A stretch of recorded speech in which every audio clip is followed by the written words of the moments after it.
Thank you, Speaker.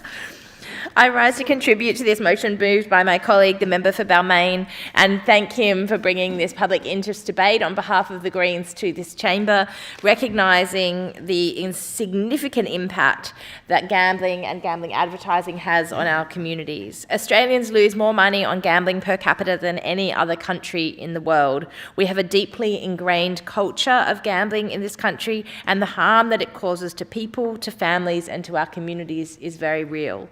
Gambling ads fuel those losses and that harm by pushing people to spend more and more money more often and normalising gambling for kids. Gambling money has become so prolific in professional sport that you cannot watch a game and avoid it.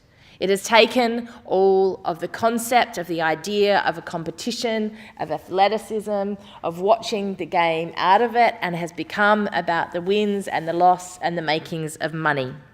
Some states, including my home state of South Australia, have banned gambling advertisements during live sport broadcasts to minimise the impact to young people, and it's time that New South Wales did the same. It's evident by the actions they've taken in South Australia that this is something that can be done at a state level. Instead, this government seems to be happy to sell our state and our communities to the highest bidder in the gambling industry. We all remember when the government allowed the Everest horse race to be advertised on the sales of the Opera House, and just this year, we have seen that our skies were filled with drones doing the same thing. It is just the latest list in a long line of examples of public space being ever increasingly given over to gambling promotions and advertising that cause harm in our community. Mountain Place and other major public gathering places are often used for major gambling promotional events each year, and gambling advertisements and promotions are commonly run in train stations across the city, and this is a disgrace.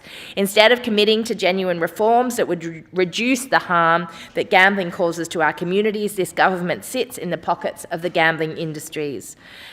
That is why, while we recognise that the government is seeking to undermine this motion by amending it in the chamber and pointing all of the responsibility to the federal government, we will seek to amend the amendment moved by the government member in relation to this amendment, and move that that every word in the government's amendment after that this House be removed and replaced with the following. 1.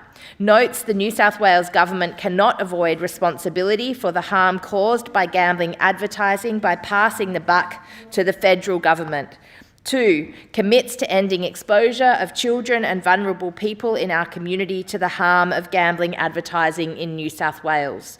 We would urge the government and the opposition, despite their inability to support the Greens motion, to put a ban, to support a motion that calls for a ban on gambling advertising. It is shameful to see that the New South Wales Liberal National Party and the New South Wales Labor opposition are in lockstep when it comes to not supporting the Greens motion here today.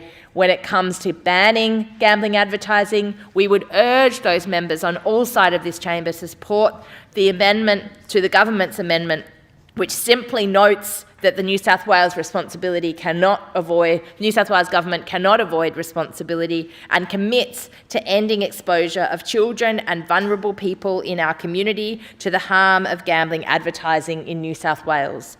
We know that that harm is real.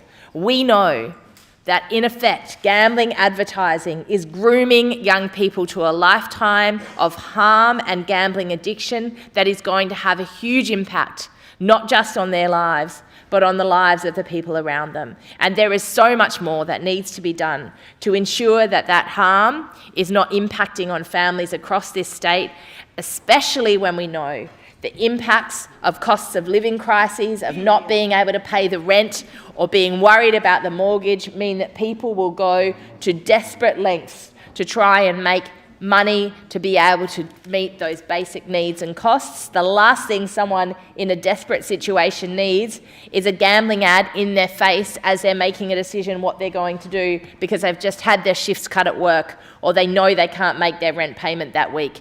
We should not be encouraging that kind of dangerous behaviour in our society. We need to have a genuine harm minimisation approach, and that means a ban on gambling advertising as a starting point.